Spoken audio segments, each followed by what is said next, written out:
Virginia's school system is selling China our secrets? What is happening here? Luke Rosiak joins us now. He's the investigative reporter at the Daily Wire, who all too often is the one guy breaking all of these very interesting and important stories. Luke, good to have you back with us, sir. Hey, Vince. Thanks for having me. Okay, so the school system in question, it turns out, is Fairfax County. Tell us what happened. Sure. So Thomas Jefferson School for Science and Technology for, many years regarded as the number one school in the country. Yeah. China took an interest to it, kind of wanted to replicate that. Obviously, we're sort of competing with them economically, who can have the smartest people entering the workforce, who can, develop all these high-tech computer things. Being here in the nation's capital, TJ was one of sort of the crown gems. It's almost like in the arsenal of what makes the United States a powerhouse.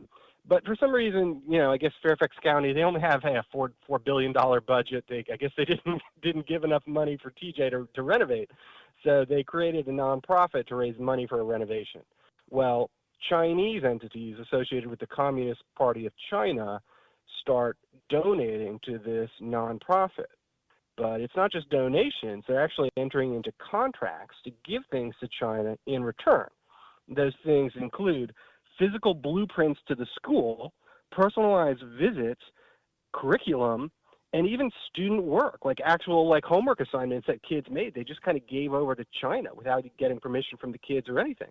So these are things that you or I couldn't get as, residents of Fairfax and Americans, but they're giving them to these Chinese people that are saying they want to create a clone of TJ. And there are emails from the assistant principal of TJ where she says, yeah, they have a $1 million contract to create clones of TJ called the Thomas Schools.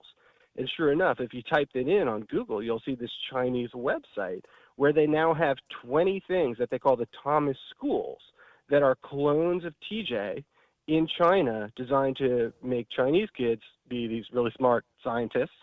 And they've got the former principal of TJ seemingly on the payroll on this steering committee alongside a former CCP official.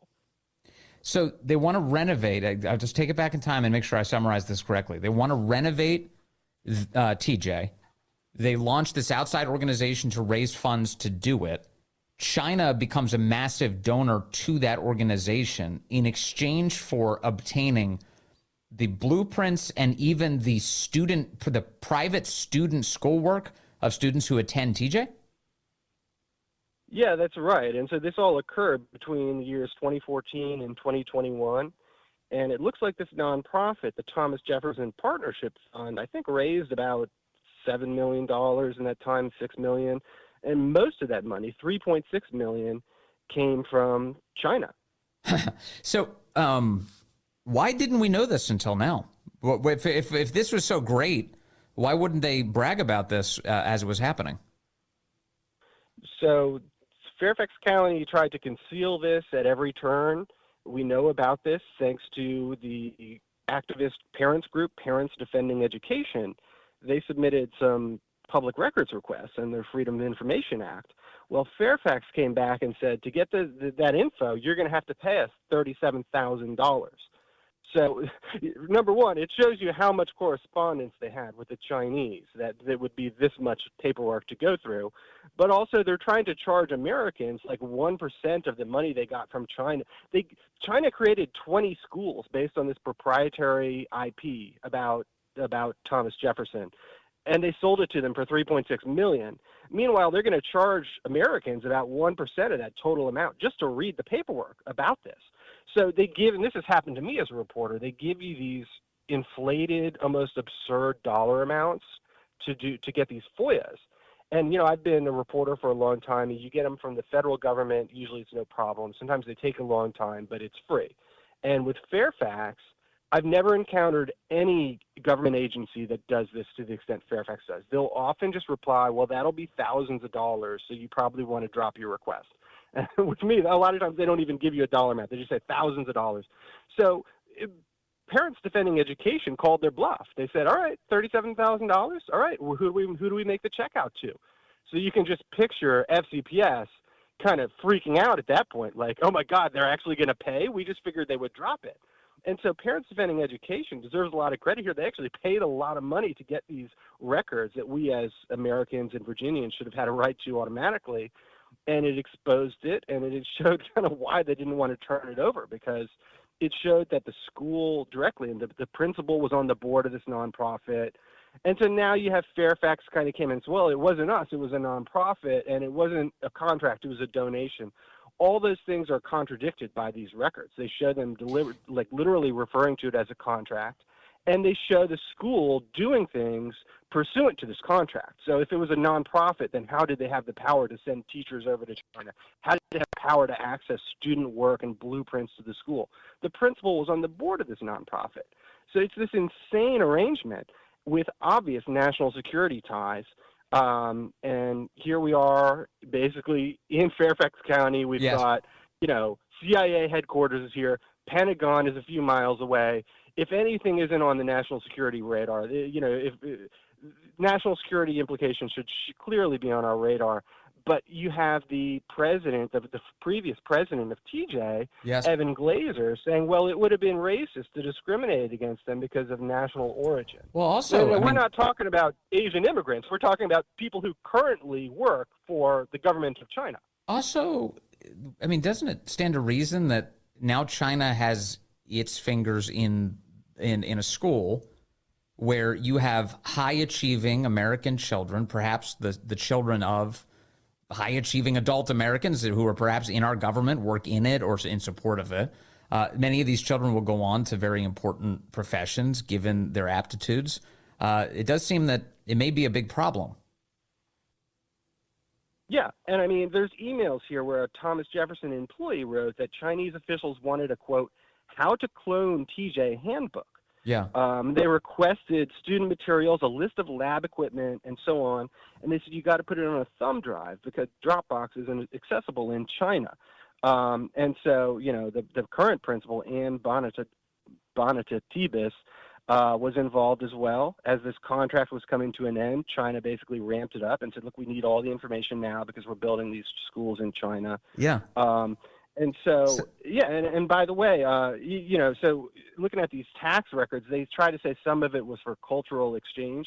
There's no cultural exchange here. When the U.S. tried to set up these outposts in China, China shut it down for national security concerns. Right. They have their things coming over here, but when we try to send ours over there, they don't want it. So there's they're kind of basically take our proprietary IP. Sure. So one of the patterns that we've seen with China when it comes to education, especially higher education, is they launch these Confucius Institutes at colleges in the United States. And the goal is to basically pump a bunch of Chinese communist money into the school.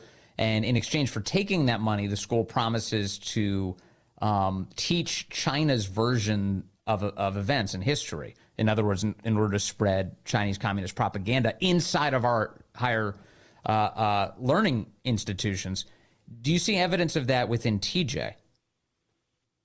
Well, we don't know because, first of all, they tried to charge $37,000. Parents Defending Education paid $18,000, so they got about half the documents. Yeah. So there are still more documents. I know that Governor Youngkin has been trying to get answers. I don't think he's been able to successfully do so, which only raises more concerns, as you mentioned in the beginning.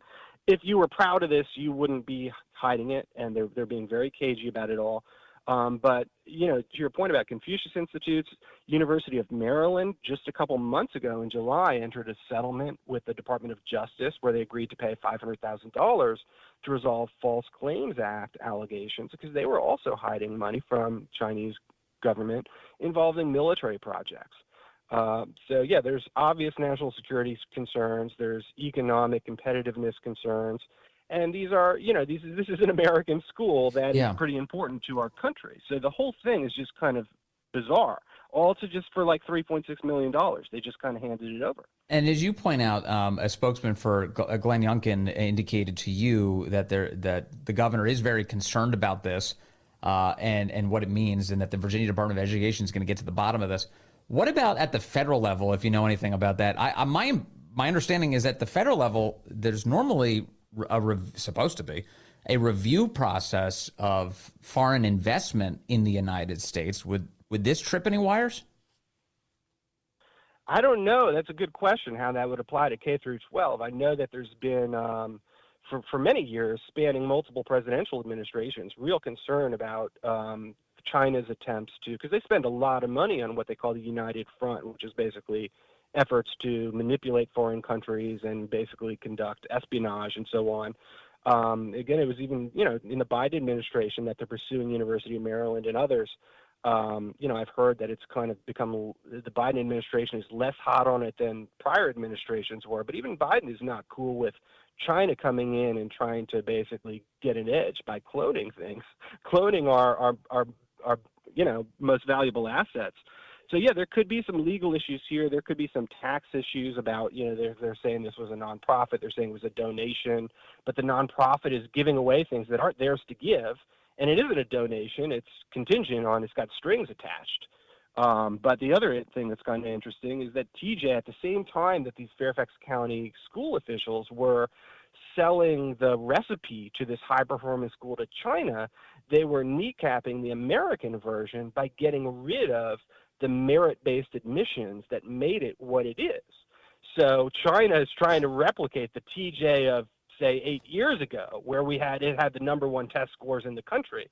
But right now they're having to offer remedial math because they've done a bunch of DEI stuff and neutered the admissions, saying it's racist to let in only kids who are the best at math. And I think it's telling that China didn't take the DEI components. They took the old TJ model because that's the one that helps nations compete. Yeah, here in the United States, we're now limiting the number of Asians who can get into TJ. Meanwhile, China has 20 TJs where that's the only type of person they allow in. It's amazing. It really is amazing. Thank you very much, Luke Rosiak, for constantly digging in. We'll appreciate any updates you get along the way. Thank you, sir.